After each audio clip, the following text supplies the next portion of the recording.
The engine started. We're in first gear. You know what that means? It must be time for the first episode of Cook on Cars. Here we go. Oh. Wait a minute. There's a lockdown on. Can't go anywhere. Time to enjoy your first episode of Cook on Cars.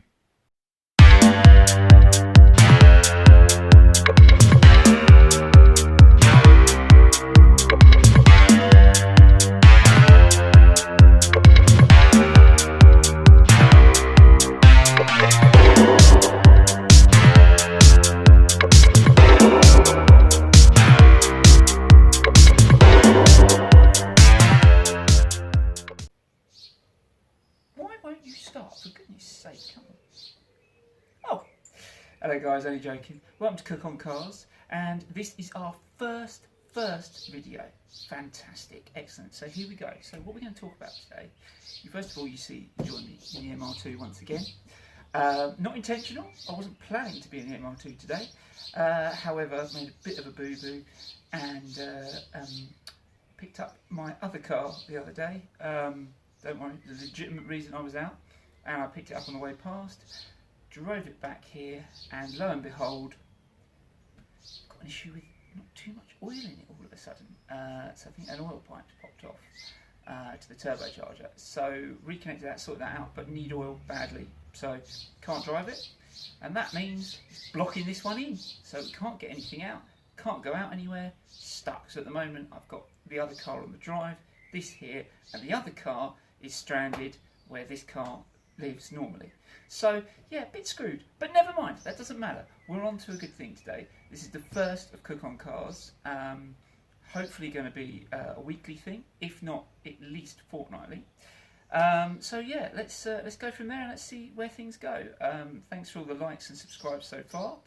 If you like this channel, don't forget to like and subscribe.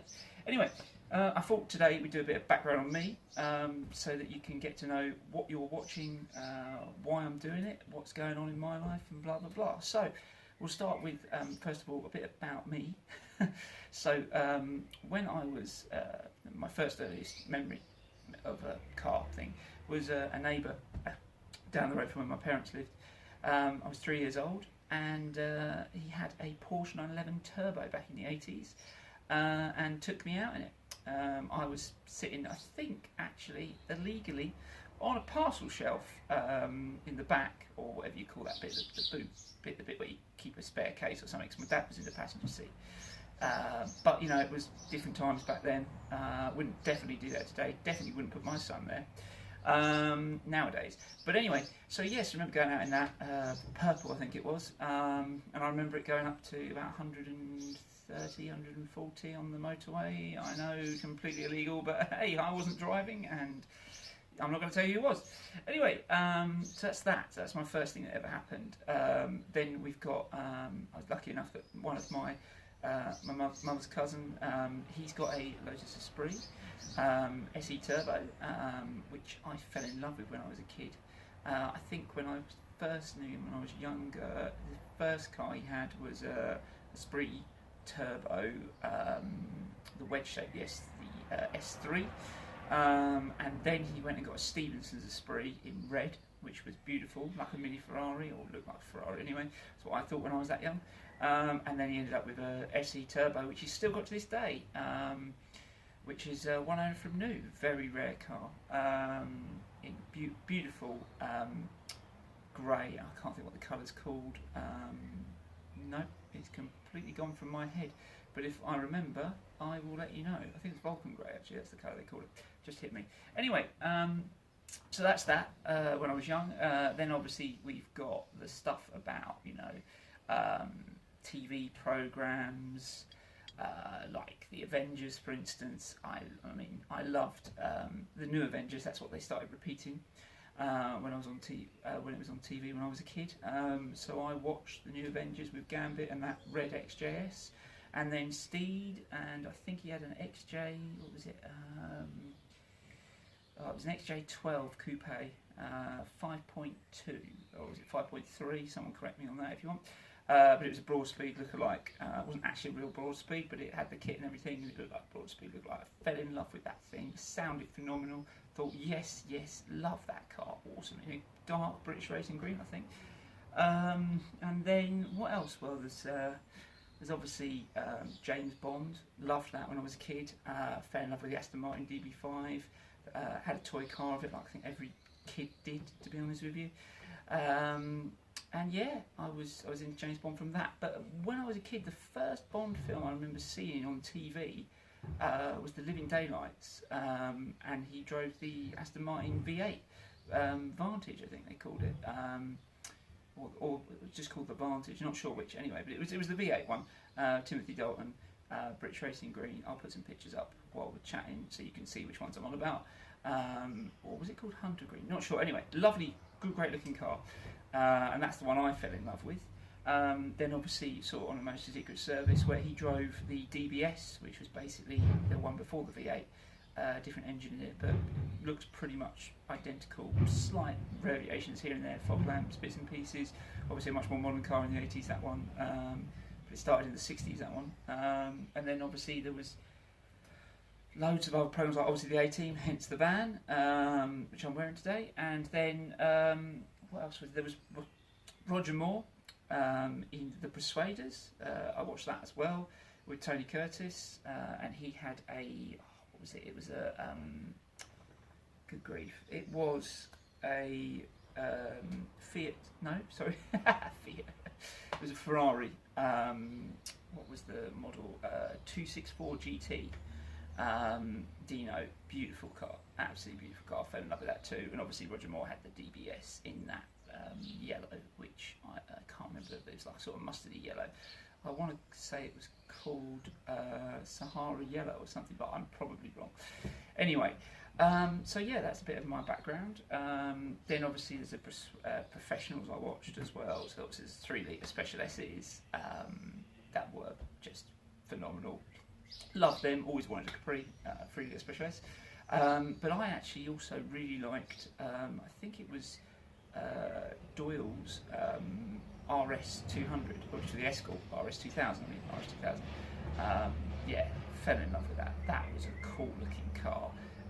And when I was learning to drive, I was looking at buying one. Could I find one for love nor money? No. And if I did find one, they were big money. I thought they'd be cheap.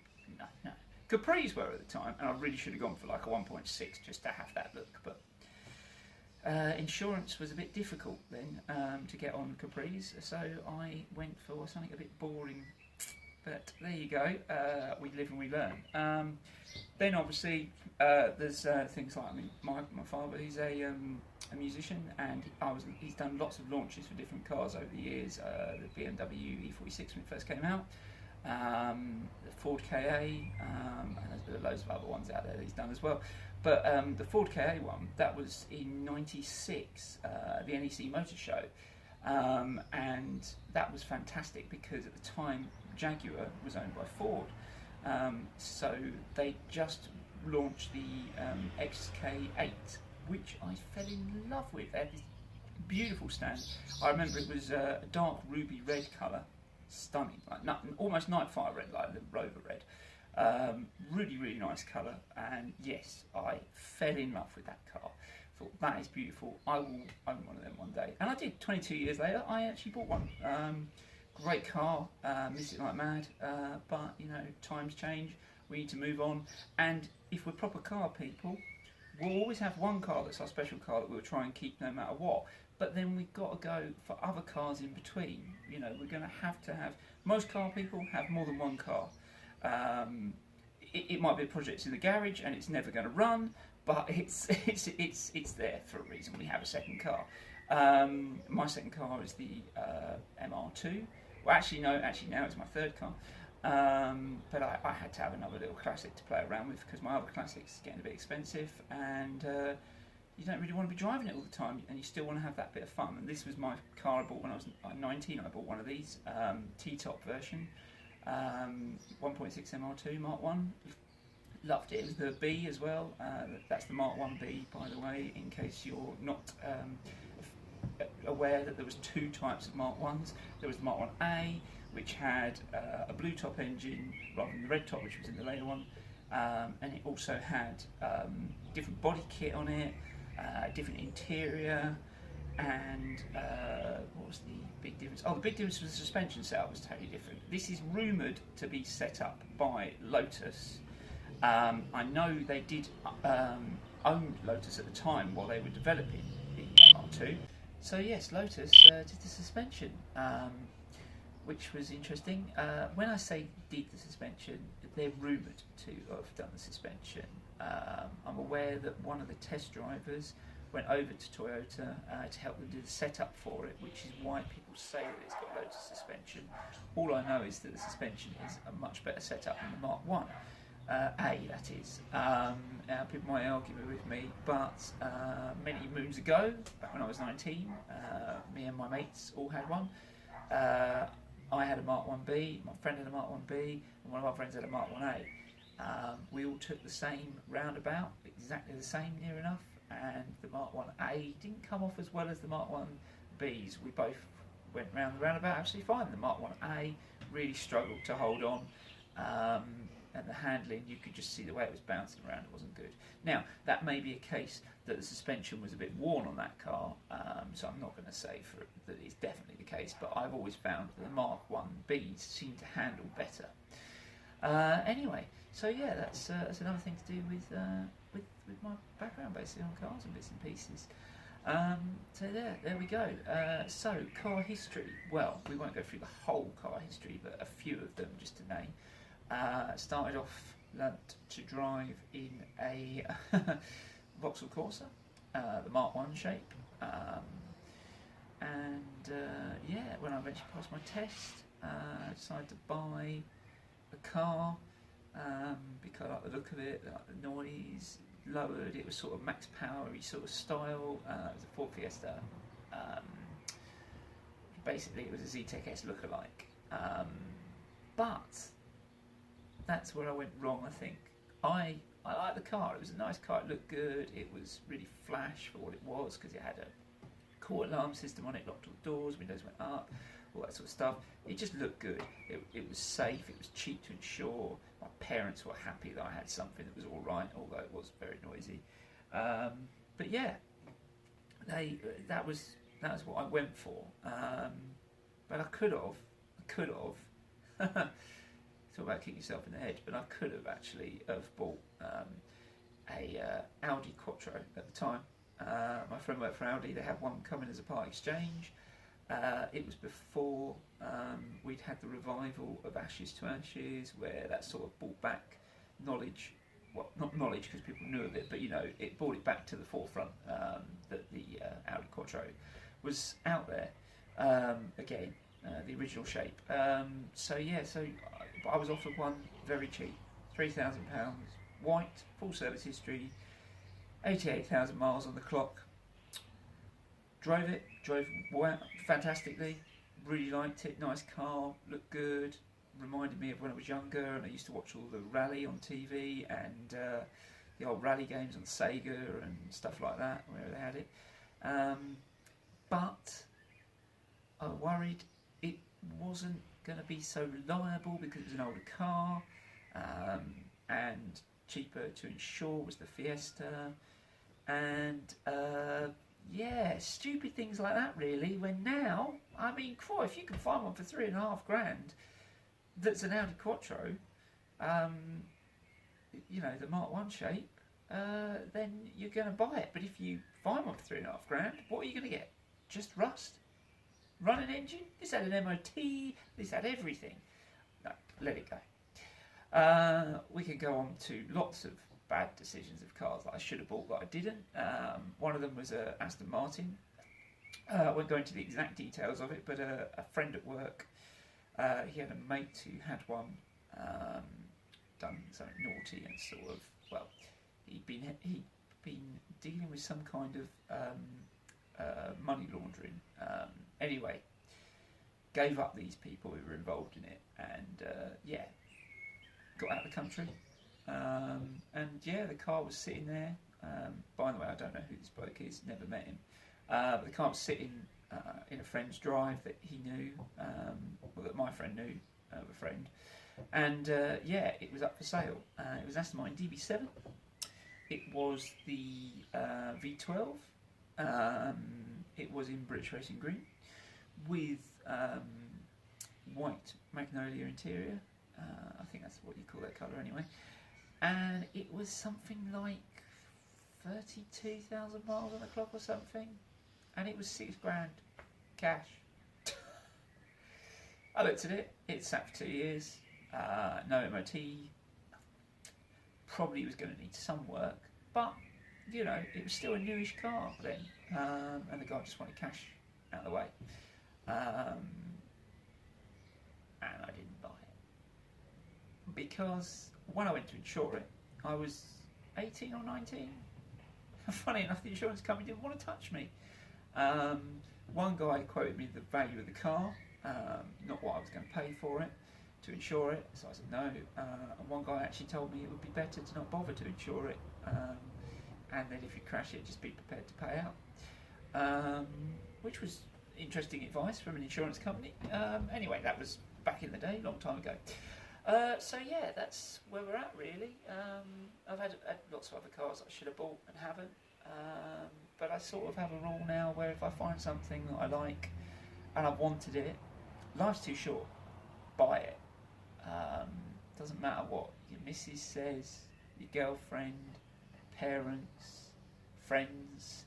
If you want something and you think you can maintain it for a value, keep it going, or at least buy something that when you sell it, whatever state it's going to be in, you'll still get your money back. That's the way I look at it. I mean, this MR2 didn't cost too much money, but I know that when I sell it, I will at least get my money back for it. You know, if I do sell it. But that's the way I look at it with cars. You've got to look at it as you've got the cars which you buy because you really want one, and you know you're going to lose loads of money on it, and you just have to let that go. I mean, God, dear, I've had BMWs where I've bought them, and you know they're fantastic cars, great drivers' cars, E46 coupes I've had, and yeah, they're great cars. But you drive them, and they're expensive to maintain for the right parts. I mean, they've got a lot cheaper now for parts. They're getting much better at getting parts, but they're expensive to maintain. They're great fun, but are they as much fun as, you know, a two-seater sports car? Are they as much fun as something that's a couple £100? Because those sort of BMWs, when I had them, you know, they were £6,000–7,000 still, and you wouldn't drive it like a nutter because you'd be worried you're going to lose it, stack it, write it off, whatever. So you wouldn't want to drive it hard anyway. But to have fun in it, you need to drive those cars hard because they're not cars that are fun at 10 mile an hour. Unlike this MR2, where basically once I've pulled off of a set of traffic lights, I'm having fun in it instantly. The minute the car's moving, it's great fun because it's such a simple car. You don't need anything else. You're connected to the steering. You know, you feel the car. You're in the car. It's great fun. It's just a great car. And sadly, obviously, we're in the lockdown period at the moment, so I can't be really driving it to take you out to show you what I enjoy about it, taking it out, get some nice shots of it and things like that. They will be coming, but they're not going to be coming yet, I'm afraid. You're going to have to tune in and wait for that. But yeah, so yeah, it's that's the way I look at it with cars. So yeah, I've now turned over a new leaf, and if I find something I like and I can afford it, and I can still pay the bills at the end of the month, and that's the most important thing. Make sure you can pay your bills. Don't get yourself into debt over a classic car or over any car. To be honest with you, it's not worth it. Okay, if you're in love with the car, you know, and you really love it, you don't want to get rid of it, then find ways of keeping it if you can. But never ever lose your house, lose your mortgage. You know, get yourself into debt over a classic car. It's not worth it. It never is. It never is. Okay. But yeah, it's a good thing to do, and that's why I love cars, because it's great to do. Then obviously we've got the other stage of things, which is all the people I've met over the years. I've been very lucky to meet a lot of famous people, a lot of people well connected in the trade who have helped me, and obviously it's the forums, it's the clubs, it's all the events that you meet people at. So many people I've met, so many contacts, so many great friends I've made from this. You know, it's great. It's absolutely fantastic, and that's why I love cars. So yeah. So anyway, we're going to wrap up this video here. But yeah, that's a bit of background on me basically, and the passion that I've got for cars. Hopefully you've seen some of that in the way I'm talking about stuff. And we'll go from there. And if you like it, like and subscribe, and we'll see some more next time. We may do a little bit of a video on the car that is causing the problems at the moment why I can't get out, because I'm sure you'd all like to see that. And I might try and do a little video driving it back to its home, so you can see a bit of stuff on the road, see the way it drives, and why it's my pride and joy, and why I love it so much. Yeah, and we'll go from there. So, look forward to seeing you next time. Stay safe, don't go to work unless you have to. Just joking, no. Don't go out unless you have to, really, you know. We do need to be safe. It's really, really important, serious note. And you know, just remember that we will one day meet again, as it were, and we will go to all these car shows. We will have great times. We will get back out there and use those cars, have fun. And I tell you what, I'm sure we're all going to appreciate our classics more. We're going to all appreciate going out and seeing friends, and we're all going to appreciate the smaller things in life and the finer things in life. All right, look after yourselves. Stay safe. Stay safe. Love you. See you next time on Cook on Cars, and don't forget to like and subscribe. Bye.